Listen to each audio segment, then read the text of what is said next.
Level 1. The Hangaround. You don't join an outlaw motorcycle club. You show up. You start hanging around the clubhouse. You don't knock. You wait outside until someone notices you. Maybe they do. Maybe they don't. You come back next week. You carry beers. You move cars out of the way. You clean up after the party. Nobody asks your name. To these blokes, you are furniture. You are free labor. You make $0. You get zero respect. You are being watched every second and you don't even know it. Here's the thing. There's no application form, no number to call. You just keep showing up. For months. Some blokes do this over a year. Every time you open your mouth too much, you're one step closer to being told to leave and never come back. Every time you do something right, nobody says a word, but they notice. Because the whole time you think you're waiting to get in, they're deciding if you're worth the risk of letting in.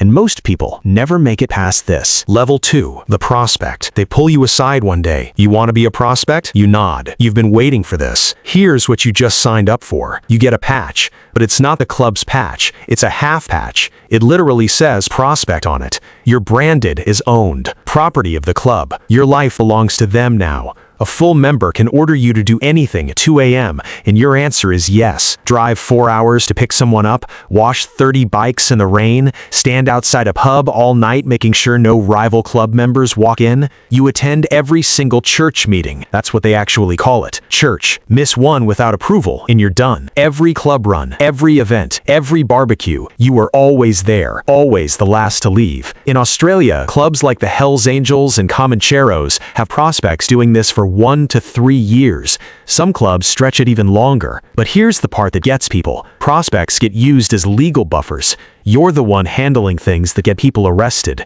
Because if the AFP pulls up, they'd rather lose a prospect than a patched member. You're doing the most dangerous work, for free, with no guarantee you get in. And after all of it, after years of this, the members vote, in secret. One single no vote, one blackball, and it's over. All of it, gone. Level 3. Full patch member. They say yes. You walk into the room, and they hand you the patch. 3 pieces. Top rocker, the club name. Center patch, the logo, the death head, the skull, whatever the club runs. Bottom rocker, your state, your city, your territory. You sew it on the back of your cut, and suddenly the whole world looks at you differently. Rival clubs know who you are. Police know who you are. Other members will back you up without question. That patch is protection, and it's a target. Wearing the wrong colors in the wrong suburb in this country has put blokes in hospital. The 2009 brawl at Sydney Airport, 1 man killed, 7 people charged, started over exactly this kind of territorial dispute.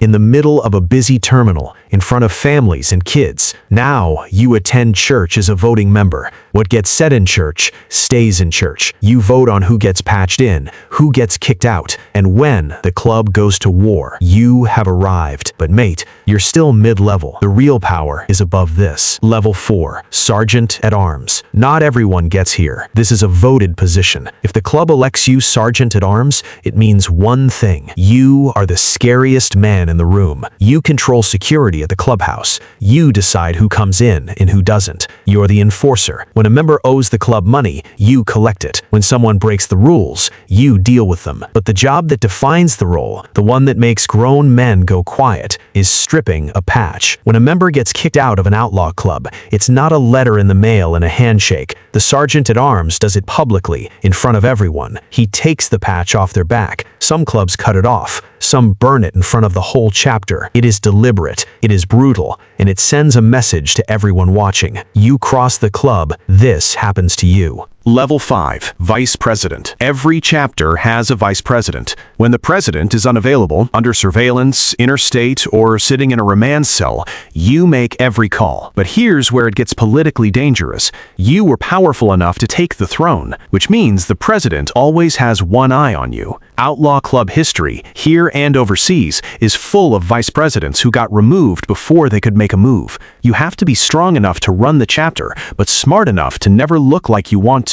It is a razor's edge, and the drop on either side is ugly. Level 6, Chapter President. This is your kingdom. A chapter can be anywhere from 15 to 100 members. You are responsible for every single one of them. You control the territory, the income, the diplomatic relationships with other chapters and other clubs. Every decision that affects your chapter runs through you. Rivals want you gone because you're the head. Police want you because cutting off the head matters. And ambitious members below you are always watching and waiting. In Australia, chapter presidents have been assassination targets. This is not TV drama. This is documented history. But here's where it gets interesting, because above chapter level, things stop looking like a motorcycle club and start looking like a corporation. Level 7, State President. You sit above multiple chapter presidents now. Hundreds of members across an entire state report, directly or indirectly, up to you. The Australian Federal Police have entire task forces dedicated to this level, not because of the bikes, because at this level, historians and law enforcement analysts describe these clubs as functioning like genuine corporations, licensing, franchising models, interstate commerce. The Hells Angels alone operate in over 60 countries. Australia has more Hells Angels chapters per capita than almost anywhere else on Earth. Why Australia? Good question. Stay with me, because the answer is at the very top. Level 8, National President. You will almost never see this person's name in a newspaper. They don't show up at the airport brawl.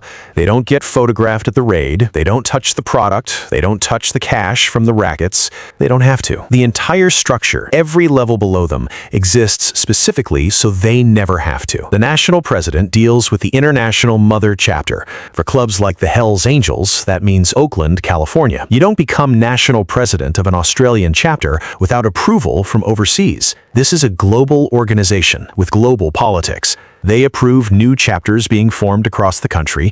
They approve patchovers when a smaller club gets absorbed into a major one. And in Australia, patchovers are rarely voluntary. A smaller club gets an offer: join us or disappear. Most join. In 2013, the Finks Motorcycle Club, one of Australia's most established outlaw clubs, was absorbed by the Hells Angels in South Australia and Queensland. Decades of history, identity, and patch gone because the national president said so. That is power. Not the kind you see, the kind you feel. Think about where this started. A bloke standing outside a clubhouse, carrying beers, invisible, waiting for someone to notice him. If he climbs every level, survives the hazing, the votes, the violence, the politics, the police attention, the years, he ends up running an organization that spans the entire country and answers to a boardroom in California. Most hangarounds never make it past prospect. Most prospects never get the patch.